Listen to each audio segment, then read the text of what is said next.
Red and blue lights violently strobed against the obsidian paint of the brand-new Mercedes.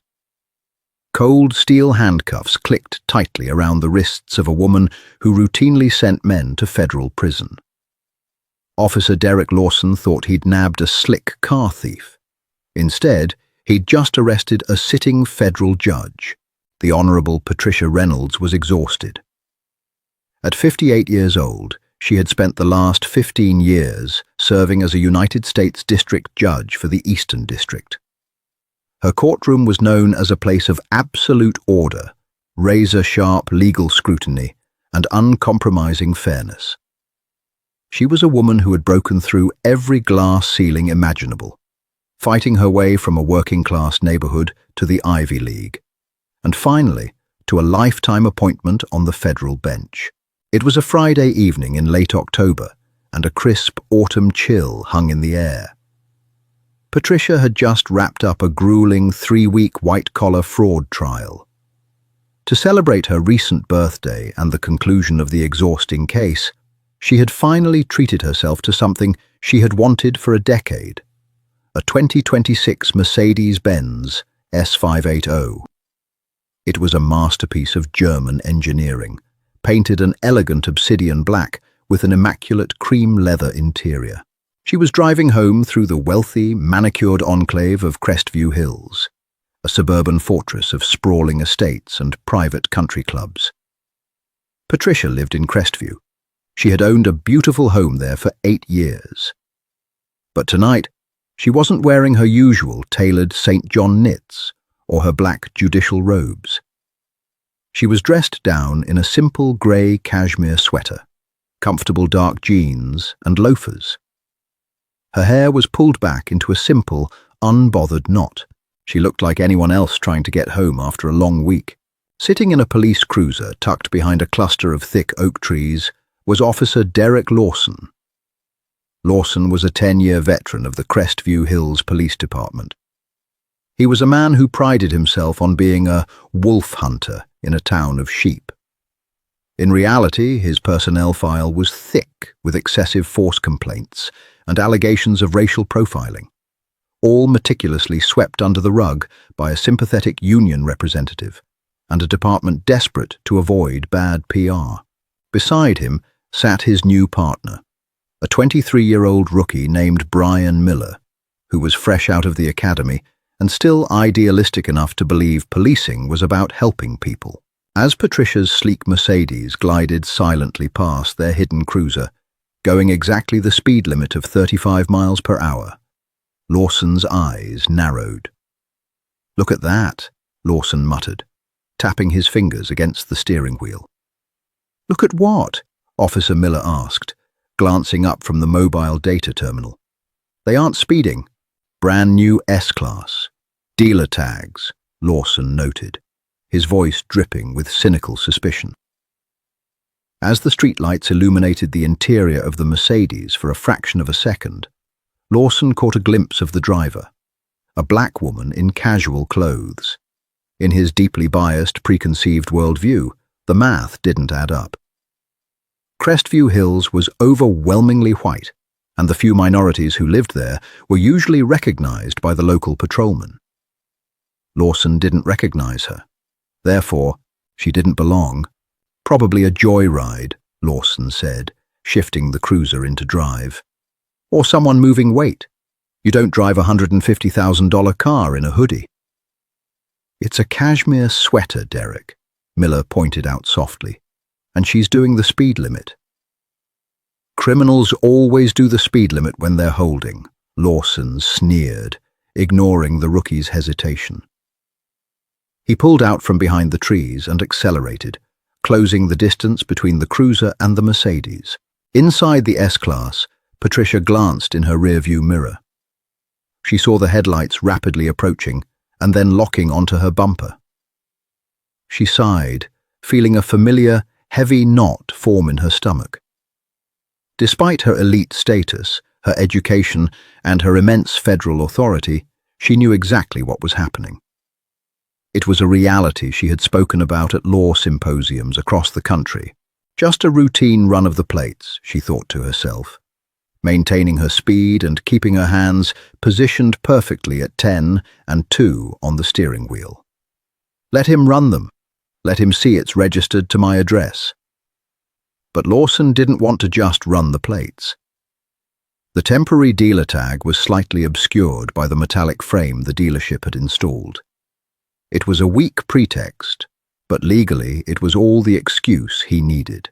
The cruiser's light bar exploded into a blinding frenzy of red and blue. The siren chirped, a sharp, aggressive burst of sound that shattered the quiet neighborhood. Patricia didn't panic. She didn't swerve. She calmly activated her right turn signal, smoothly decelerated, and pulled the Mercedes into the well-lit parking lot of a closed high-end boutique. She placed the car in park, turned off the engine, turned on the interior dome light, and rolled down her window. She placed both hands flat on the steering wheel, exactly where they could be seen. In the cruiser, Lawson smirked. "Watch and learn, kid," he told Miller. "I'm going to rattle her cage, see what shakes loose." Lawson stepped out of the vehicle, adjusting his utility belt. He walked with an exaggerated, wide-stanced swagger, his hand resting casually on the butt of his service weapon. He stopped just behind the B-pillar of the Mercedes, a tactical position designed to keep the driver at a disadvantage. "Evening," Lawson said, his tone flat, entirely devoid of the standard, officer-friendly courtesy. He shined his heavy maglite directly into Patricia's eyes, blinding her temporarily. Patricia blinked, squinting against the harsh glare. "Good evening, officer. Could you please lower the light slightly? It's right in my eyes." Lawson didn't move the flashlight an inch. "I'll keep it right where it is, ma'am. Whose car is this?" "It is my car," Patricia replied, her voice remaining steady, modulated, and professional. The same voice she used when overruling objections from hot-headed defense attorneys. "Is there a problem?" "The problem is I can't read your temporary tag. Where are you heading tonight?" "I am heading home." "And where is home?" Lawson asked, leaning in slightly, his eyes scanning the luxurious interior, looking for any excuse, a smell, a visual cue, to tear the car apart. "About 2 miles from here. On Oakwood Drive," Patricia answered. Lawson let out a dry, condescending chuckle. Oakwood Drive was the most exclusive street in Crestview Hills. "Oakwood Drive, right. Do you have a driver's license and registration for this vehicle, or did you leave those in your other mansion?" Patricia felt the sting of the insult, but she pushed her emotions down. She was a judge. She dealt in facts, not ego. She had her federal judicial credentials in her purse, right next to her standard state driver's license. She could easily flash the gold badge, drop her title, and end this charade instantly. Lawson would likely pale, apologize profusely, and retreat to his cruiser. But as she looked at Officer Lawson's smug, contemptuous face, a different thought occurred to her. If this is how he treats a middle-aged woman sitting quietly in a car, how does he treat the teenagers in this town? How does he treat people who don't have the vocabulary or the confidence to defend themselves? She decided right then and there. She was not Judge Patricia Reynolds tonight. She was just Patricia, a private citizen. She wanted to see exactly how the Crestview Hills Police Department operated when they thought no one of consequence was watching. "My license is in my purse on the passenger seat," Patricia stated clearly. "I'm going to reach over and get it now." "Move slow," Lawson commanded sharply, his hand tightening on his holster. Patricia retrieved her wallet, extracted her state driver's license, and handed it through the window, along with the crisp, newly printed dealership bill of sale and temporary registration. She deliberately left her federal ID hidden inside the leather folds of the wallet. Lawson snatched the documents from her hand. He glanced at the name, Patricia Reynolds. It didn't ring a bell. To him, Federal judges were old white men with gavels, not black women in cashmere sweaters. "Sit tight. Keep your hands on the wheel," Lawson ordered, turning his back and strutting back to his cruiser. Back in the squad car, Lawson tossed the license onto the center console. "Everything check out?" Rookie Miller asked, looking at the spotless driving record that was already populating on the screen. "No warrants. Address matches Oakwood Drive." "It's a fake," Lawson declared stubbornly. "A fake?" Miller frowned, typing the ID number into the federal database. "Derek, it's scanning perfectly. The bill of sale matches the VIN on the dash." "Are you telling me how to do my job, Miller?" Lawson snapped, his face flushing with anger. "I know a ghost car when I see one. These high-end theft rings, they have sophisticated fake IDs. They steal the car from the dealership lot, print a fake temp tag, and drive it right out of the state. I'm telling you, she doesn't own this car. I'm getting her out." "Derek, wait. We don't have probable cause for an extraction. I have reasonable suspicion that a crime is being committed," Lawson interrupted, weaponizing legal jargon to justify his bruised ego. "That gives me the right to conduct a Terry stop, detain the suspect, and investigate further. Now get out of the car and watch my six." Lawson marched back to the Mercedes. This time the swagger was gone, replaced by an aggressive, coiled tension. He didn't stop at the B-pillar. He walked right up to the driver's door and slammed his open palm against the roof of the S-Class. The loud bang made Patricia flinch slightly, her heart rate spiking. "Step out of the vehicle," Lawson ordered loudly.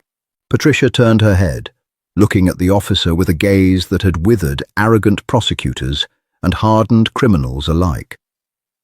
"Officer, I have provided my valid identification and the vehicle's proof of purchase. What is your reasonable, articulable suspicion to order me out of my car?" Lawson's eyes widened in furious disbelief.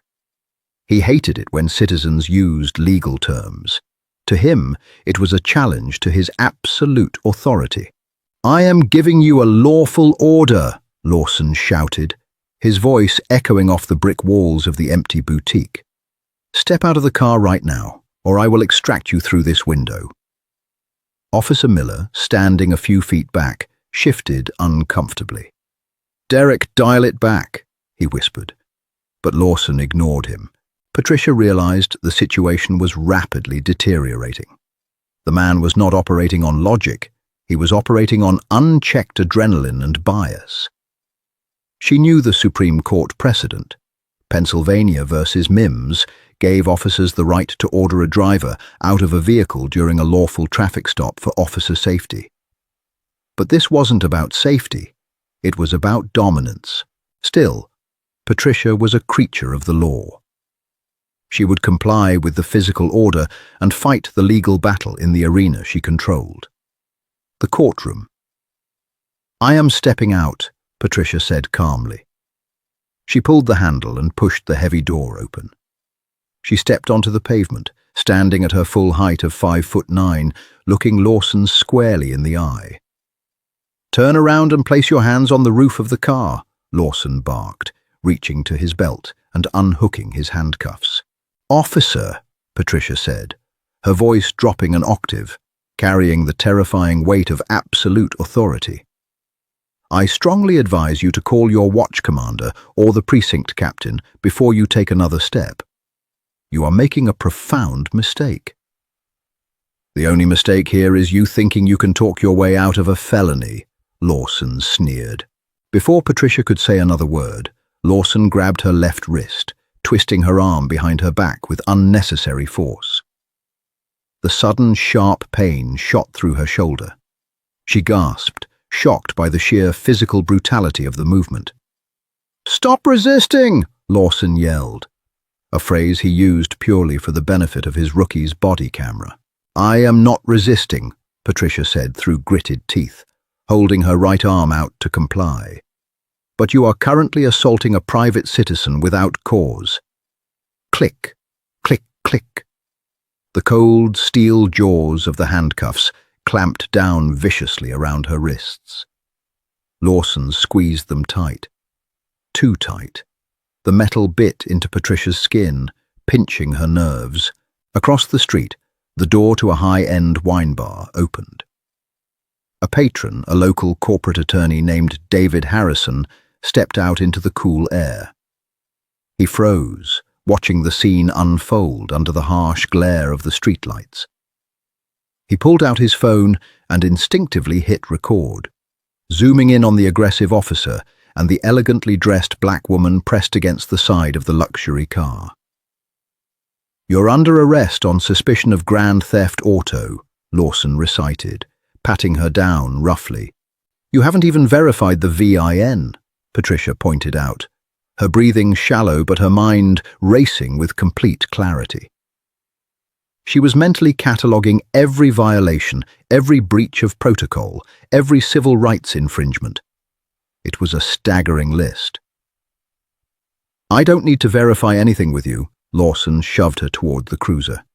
"Miller, search the car." "Derek, we can't search the car without a warrant or her consent," Miller protested, his voice cracking slightly. "The arrest is based on suspicion, not hard evidence." "Then inventory it for the tow truck," Lawson yelled back, losing control of his temper. He opened the back door of the cruiser and forcefully guided Patricia inside, pushing her head down with his hand in a demeaning gesture. Patricia found herself sitting in the claustrophobic, hard plastic back seat of the police cruiser. It smelled heavily of cheap pine air freshener, stale sweat and bleach. Her shoulders ached from the unnatural angle of the tight cuffs. She looked through the metal cage separating the front and back seats. Lawson slid into the driver's seat, breathing heavily. A triumphant smile plastered across his face. He keyed his radio. "Dispatch, Unit 4. I have one female in custody.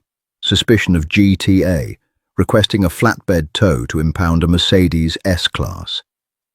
"Copy, Unit 4. Tow is en route." Miller got into the passenger seat, looking pale and sick to his stomach. He looked back through the cage at Patricia. She wasn't crying. She wasn't screaming. She was sitting perfectly straight, her eyes locked onto the back of Lawson's head with an expression of cold, terrifying calculation.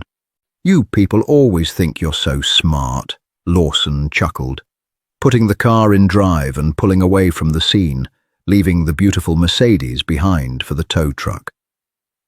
"Think you can waltz into Crestview Hills and take whatever you want? Well, you picked the wrong town and you picked the wrong cop." Patricia leaned her head back against the hard plastic partition. She let out a slow, measured breath. "Officer Lawson," Patricia said, speaking his name for the first time after reading his nameplate. Her voice was eerily calm, devoid of any panic. "I want you to remember everything you've said and done tonight, because I promise you I will." Lawson just laughed, turning up the volume on the cruiser's radio. He was absolutely convinced he had just made a career-boosting bust. He had no idea he had just driven his career off a cliff. The cruiser sped through the quiet streets, turning toward the Crestview Hills Police Department. Inside the sterile, fluorescent-lit precinct, Captain Thomas Grisham was packing up his briefcase, ready to head home for the weekend. He was a good cop, a weary administrator who spent most of his days cleaning up the messes his aggressive patrolmen made. He had no idea that the biggest mess of his life was currently pulling into his loading dock, securely handcuffed in the back of Unit 4. The Crestview Hills Police Department booking area was a harsh, unforgiving space. Fluorescent lights buzzed like angry hornets overhead, casting a sickly pallor over the scuffed linoleum floor and the heavy steel benches bolted to the cinder block walls. Officer Derek Lawson practically dragged Patricia through the heavy electronic double doors, his grip still uncompromisingly tight on her cuffed arms. Rookie Brian Miller trailed behind them, looking as though he were walking to his own execution. The sick feeling in his gut had only intensified during the ride. His instincts screamed that a catastrophic error was unfolding, but he lacked the authority or the courage to stop his senior officer. "Hey, Stan," Lawson barked at the desk sergeant, a heavy-set veteran named Stan Kowalski, who was lazily scrolling through a sports website on his desktop. "Got a live one for you. Grand Theft Auto, possible fake ID. We're impounding a brand new S-Class." Kowalski barely glanced up. "Another one, Derek? You're padding your stats for the month." "Just doing my job, Stan."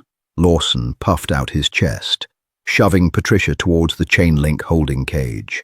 "Stand there. Face the wall." Patricia did not face the wall. She turned slowly, the heavy steel handcuffs clinking against each other, and leveled a look of pure, unadulterated ice at Lawson. The pain in her shoulders from the awkward, prolonged restraint was intense, but she refused to give him the satisfaction of a grimace. "I demand that you summon your watch commander immediately," Patricia said. Her voice cut through the stale air of the precinct like a surgical scalpel. It wasn't a request. It was an absolute directive. Lawson laughed, unbuckling his duty belt and placing it in a locker. "Demand all you want, lady. The only person you're going to be demanding anything from is a public defender in the morning. Stan, log her personal effects. I want her purse dumped and inventoried. I bet she's got a burner phone and a whole stack of fake cards in there." Kowalski sighed, sliding a heavy grey plastic bin across the stainless steel counter. "All right, put the purse in the bin, Miller." Miller swallowed hard. He stepped forward and gently placed Patricia's elegant black leather handbag into the bin. "Derek, I really think we should call the captain. He's still upstairs in his office." "I don't need the captain to book a car thief," Lawson snapped, irritated by the rookie's constant whining. He walked over to the counter, grabbed the purse, and unceremoniously upended it. The contents spilled out onto the cold steel with a chaotic clatter. A tube of expensive lipstick, a set of house keys, a compact mirror, a pair of reading glasses, and finally, a thick, dark mahogany leather wallet. "Let's see who you really are," Lawson sneered. He snatched the wallet, ripping open the magnetic clasp. He dug his thick fingers into the primary card slot, intending to pull out the driver's license she had handed him earlier to run it again. But his fingers caught on something heavier, something stiff and metallic. Lawson yanked it out. A heavy leather folio fell open onto the counter. The buzzing of the fluorescent lights suddenly seemed deafening. Gleaming under the harsh, white glare of the precinct bulbs was a solid gold badge. Next to it, encased in thick laminate, was a federal identification card bearing the seal of the United States government. The bold black lettering leaped off the card like a physical blow to Lawson's face. "Patricia Reynolds, United States District Judge, Eastern District." Lawson stopped breathing. The blood drained from his face so fast he actually swayed on his feet. The arrogant, triumphant smirk vanished, replaced by a mask of sheer, unadulterated terror. The silence in the booking room became absolute, suffocating, and heavy. Kowalski leaned over the counter, his eyes squinting to read the ID. When his brain processed the words, "United States District Judge," the desk sergeant dropped his pen. It clattered loudly against the floor. "Derek," Kowalski whispered, his voice trembling. "What did you just do?" Before Lawson could formulate a single word of his defense, the heavy wooden door leading to the administrative offices swung open. Captain Thomas Grisham walked out, carrying his leather briefcase, his tie loosened around his neck. He was mentally preparing for a quiet weekend of fishing. "Evening, Stan. Lawson Miller," Grisham said, not really paying attention as he headed for the exit. But the unnatural, statuesque stillness of the officers caught his eye. He stopped, He looked at Lawson's pale, sweating face. He looked at the rookie, who looked like he was about to vomit. Then Grisham looked at the woman standing in handcuffs by the holding cage. Grisham's breath hitched. He didn't just recognize her from a database. He had testified in her courtroom 3 years ago during a massive federal RICO case involving a local crime syndicate. He knew exactly who she was. She was known among law enforcement as the Iron Gavel, a judge who despised police corruption even more than she despised the criminals they caught. "Judge Reynolds?" Grisham gasped, his voice cracking. He dropped his briefcase. It hit the floor with a heavy thud. Patricia stood tall, the silver handcuffs glinting on her wrists. "Good evening, Captain Grisham. It is regrettable that we are meeting again under these specific circumstances." Grisham's eyes darted from the cuffs on the federal judge to Lawson, who was now shaking visibly.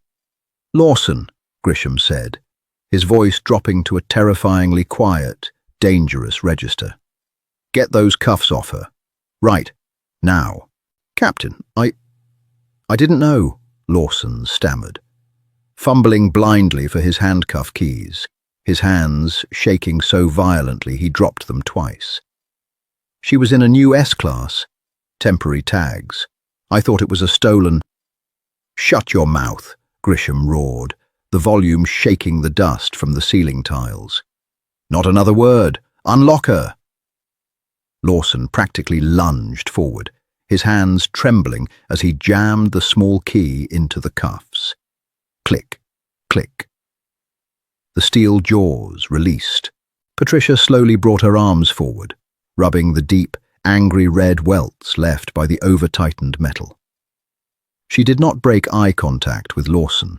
"Captain Grisham," Patricia said, her voice remaining impossibly steady, echoing with the cadence of a woman pronouncing a sentence. "At 8:15 p.m. this officer initiated a traffic stop without probable cause. He detained me without reasonable, articulable suspicion. He physically assaulted me, applying these restraints with intent to cause pain. He illegally seized my vehicle, and he explicitly stated his intention to search my property without a warrant." Grisham closed his eyes, rubbing his temples, as a massive migraine instantly bloomed behind his eyes. He knew his department was looking at a nuclear-level lawsuit. "Your Honor, I cannot apologize enough," Grisham pleaded, stepping forward. "This is an egregious violation of protocol. I assure you he will be disciplined severely. I will personally drive you home right now and have your car delivered to your driveway." Patricia picked up her wallet from the counter, slipping the gold badge back inside. "Captain, an apology implies a simple mistake was made," Patricia replied coldly. "What happened tonight was not a mistake. It was a targeted, racially motivated deprivation of rights under color of law. If he feels emboldened to do this to a federal judge in a luxury vehicle, I shudder to think what he does to the young, disadvantaged citizens of this county who cannot fight back." The precinct doors suddenly buzzed, and the heavy glass swung open. In walked David Harrison, the corporate attorney who had been drinking at the wine bar. He looked past the desk sergeant and locked eyes with Patricia. "Judge Reynolds," Harrison said smoothly, holding up his smartphone. "I thought you might need some independent counsel, or at the very least, an evidentiary exhibit. I recorded the entire interaction from across the street. The audio is crystal clear. He threatened to pull you through the window before you even had a chance to speak." Lawson's knees almost buckled. Video evidence, audio evidence, a federal judge as the victim, a high-powered attorney as the star witness. It was the perfect storm of absolute professional destruction. "Thank you, Mr. Harrison," Patricia said. She turned back to Captain Grisham, who looked like a man watching his entire precinct burn to the ground. "Captain," Patricia instructed, "I am not going home. I want you to open an interview room. I want a formal complaint filed immediately. Furthermore, I am exercising my right as a private citizen to contact the Federal Bureau of Investigation. Officer Lawson's actions constitute a direct violation of Title 18, United States Code, Section 242. Lawson whimpered. Section 242 was the federal statute for criminal civil rights violations. It meant federal prison time. "You can't do this," Lawson suddenly shouted, panic breaking through his paralysis.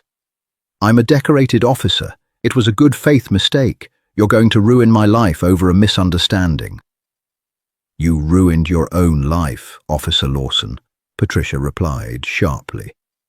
"When you decided your badge was a license to terrorize, you forfeited the privilege of wearing it." The fallout was swift, brutal, and utterly uncompromising. Within 48 hours, the video David Harrison recorded leaked to the national press. The optics were devastating. A white, aggressive police officer brutalizing an older, elegantly dressed black woman who happened to be one of the most respected federal judges in the country. The internet exploded. The Crestview Hills Police Department was besieged by reporters, civil rights organizations, and furious citizens. Captain Grisham had no choice but to immediately terminate Derek Lawson, stripping him of his badge, his gun, and his pension. But termination was only the beginning of Lawson's nightmare. 3 days later, heavily armed agents from the FBI field office raided Lawson's home at 6 in the morning. He was marched out of his front door in handcuffs, the exact same way he had marched Patricia out of her car.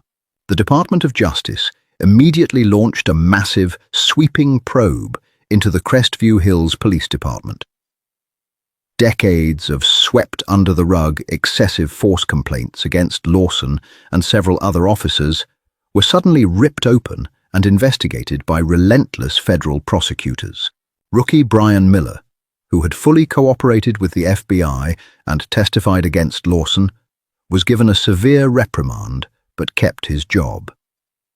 He learned a permanent, terrifying lesson about the cost of standing by while the law was abused. 8 months later, Derek Lawson found himself in a federal courtroom, standing in an orange jumpsuit.